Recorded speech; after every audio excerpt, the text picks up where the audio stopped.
What's going on, guys? I'm Aaron from PhoneDog.com, and we're seeing more and more Windows phones with this second generation platform, if you will, with Mango, with 1.4 gigahertz processors, with larger displays, with front-facing cameras, and the Samsung Focus S is no exception. It's available now at AT&T for $199.99. So for $200, you can get a device that's 4G capable. At least it accesses HSPA+. It has a 1.4 gigahertz processor. Like I said, a nice big display, an 8 megapixel camera, and more. Now that said, it's going up against some hot phones like the HTC Vivid, the Samsung Galaxy S2 Skyrocket, and more. Is this a device to get? We'll find out in the unboxing. But first, gotta give some love to Best Buy Mobile. When you go into Best Buy Mobile to get the Focus S, the Vivid, the Skyrocket, whatever, you'll walk out working. They'll help you set up your email, your web, get your voicemail set up, get all your settings the way you want them, so when you walk out that door, you're good to go. Let's take a look at it. Samsung Focus S, is this a phone to get? Let's find out, starting right now. So we're seeing that second generation of Windows Phone devices making their way to retail, and one of those is the Samsung Focus S. Now this is available at AT&T right now, and it's packing some awesome improvements. That said, at least in the specs department, it does fall a little bit behind some of the Android devices and the iPhone, of course, but you're thinking, okay, it has a single-core 1.4 gigahertz processor. You really don't need a dual-core processor right now on Windows Phone. That said, though, if you're a spec-hungry person, you're somebody that wants the most recent up-to-date specs, this is only has a single-core processor. But what it does have is a 4.3-inch Super AMOLED Plus display that has 480 by 800 pixels. So it's got a nice display, an 8-megapixel camera on the back with HD video recording, which is nice. It's running Windows Phone 7.5, so it's running Mango out of the box, which is really nice. 720p HD video recording, like I was saying, and then it has a front-facing camera as well. Let's take a look at this device, Samsung Focus S. Special thanks to AT&T and to Samsung for hooking us up, and then even though I didn't purchase it, thank you for purchasing a Samsung Focus S. Well, I didn't buy it, but you're welcome. I always say that. Quick start, Samsung Focus S. Texting and driving, it can wait. That's absolutely right, it can wait. And you can see it's funny, they moved, you look at the Focus, the original device, and then you look at the Focus S, and what do you see? It's a device that's very similar, at least in look and feel, to the current Galaxy S2 devices on the Android side. So very similar to the Galaxy S2 phones, and that's it right there. And let's take a look at what we get in the box. Do not throw this card away. We won't do that. Windows Phone something something. Windows Phone something something. That's pretty technologically advanced there. You've got some ear tips for your earbuds, which come down in the box. Typical Samsung earbuds here.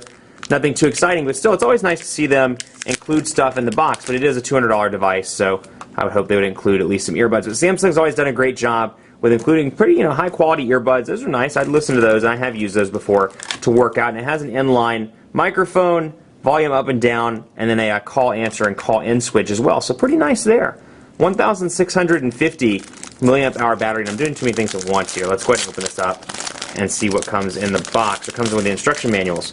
Manual de información de salud y seguridad de la garantía. Samsung Focus S. Health and safety and warranty guide. And then over here, do not throw this card away because it has your product code. So you got your USB cable here, which doubles up as your charging cord, and then of course an AC adapter module over here, to which the USB cable plugs in and acts as your charging cord. So let's take out the battery here. 1,650 milliamp hour battery. Not too bad. Much better than what we've seen from some of the other Windows phones from some of the other manufacturers. Let's get this out of the way too. Move the box. Too much stuff going on the desk here. We'll move that away and take a look at the device itself. So it's a good looking device. A little bit of a flimsy battery door there. You can see how thin that is, which I can imagine over the course of time, if you pull your battery out quite a bit, or you need to switch your SIM card, something like that, that could break over time. Just something to keep in mind. And then here is the Focus S battery. Bam! 8 megapixel camera, like I said. And I do not have a SIM card on my desk, or else I'd pop in a SIM card so we can get an idea of the service. But that's okay. We'll get that in the review. Pop this battery door back on and get a good go. So Windows Phone logo embossed down there on the bottom, and like I said, similar look and feel to the Galaxy S2 devices. You can see here, volume rocker over here on the left side, 3.5mm headphone jack. You've got, pop that down, power button over there on the side, camera shortcut button, and your micro USB charging port on the bottom. You've got your 3 capacitive Windows Phone buttons over there on the bottom. You've got back, home, and search. So Samsung powering up right now. Let's get all this junk out of the way. And you can see Samsung Mobile, and we're loading up. We'll go through the initial setup together so you can kind of get an idea of the look and feel of the device. But the 4.3-inch display is pretty nice, and even though this is a 4.3-inch display, it feels smaller in the hand. And I'm not sure if that's because I've been working with like 4.5 and 4.6 and 4.7-inch devices lately, or if it's just because they've actually done a decent job of making it look small. I'm not sure to figure that one out, but compare it to something like the Galaxy Nexus, which has a 4.65-inch display, or compare it to something like the Droid Razr, which also has a 4.3-inch display, and you can see that the form factor is just pretty thin. I mean, lay those on top of each other, and you can see there's some added space on the Droid Razr. So we're going to do the recommended settings. We're in Eastern Standard Time. Now with the time change, we're going to leave that the same, not now. Just want to get you in here so we can take a look at it. But very thin device, feels good, and I'm hoping that that 1,650 milliamp hour battery will be enough to make it through the day. So installing the apps now, you can see like any other phone, it's a fingerprint magnet. And let's see, installing apps. Let's get the sucker loaded up. Come on now. Let's do this. Let's do this. This wouldn't happen with a dual-core processor. I'm just saying, no, I'm just kidding. That's not true at all. It's again, this operating system doesn't really need a dual-core processor. And 1.4 gigahertz is faster than the 1 gigahertz processor that was on the original Samsung Focus. But you can see it's got that typical hump down here that's kind of trademark of Samsung devices, both on the Android and on the Windows Phone side. All apps are done, done, done, done, done, done. There we go. And I love that little whistle thing. It's you got your typical AT&T stuff, all of which can be uninstalled. AT&T Family Map, AT&T My Wireless, AT&T Navigator Radio, Uverse Mobile. Then you get down here Now, which is the daily briefing application by Samsung. You've got, swipe that and remove it, Microsoft Office, Photo Studio, YP Mobile as well, which should be able to be uninstalled. Yep, sure is. So let's take a look at messaging. You've got a nice big 4.3-inch display here. So perhaps you're coming from a physical QWERTY keyboard. You're coming from a device with a bigger display or maybe a smaller display. And you're like, how does this one hold up? Well, let's take a look. Let's do the rumor dog is hungry and ready for the weekend. Apparently the rumor dog didn't get enough to eat over Thanksgiving, but you can see quick and easy to type on. 4.3 inches. Makes the keyboard incredibly easy to type on.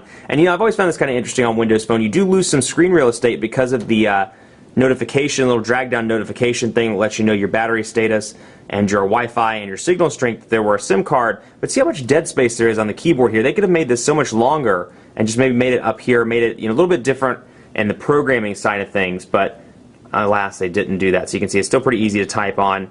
Over here, I just wish they would have stretched it out all the way to the end of the display and made it even easier. So both portrait and landscape, pretty impressed with this. I think Windows Phone has one of the best keyboards on the market, at least the best on-screen keyboards on the market. The correction's pretty decent. I can go back and type the word and see some suggestions and quickly change, as I type on them, quickly change the words back and forth. So if I make a make a spelling mistake, easy, quick to go back and change that. And then like any other application within Windows Phone, you can see here the shortcuts at the bottom, and then by clicking those three little red dots I can get some more information and realize, oh, that's send, that's attach, and that's speak. So it looks good. Otherwise, it's typical Windows Phone setup here. No real changes to the way it looks outside of the other Mango devices that we've reviewed. But I'll go ahead and show you a daily briefing as well if you haven't seen a Samsung Windows Phone device. Yeah, let's go ahead and allow that. We don't have a network connection, so I'm not sure how that's going to work. Okay, so it did start up.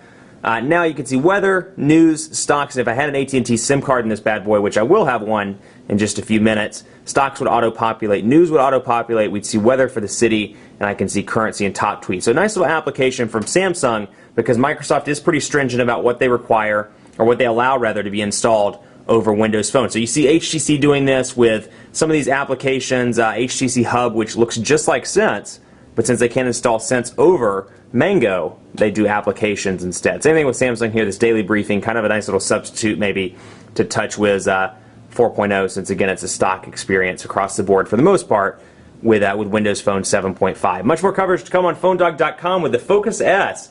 Keep an eye out on the site for this, for reviews, for first impressions, for all kinds of content on PhoneDog.com. Like us on Facebook, Facebook.com/PhoneDog. And as always, hit me up on Twitter, PhoneDog_Aaron. Let me know what you think.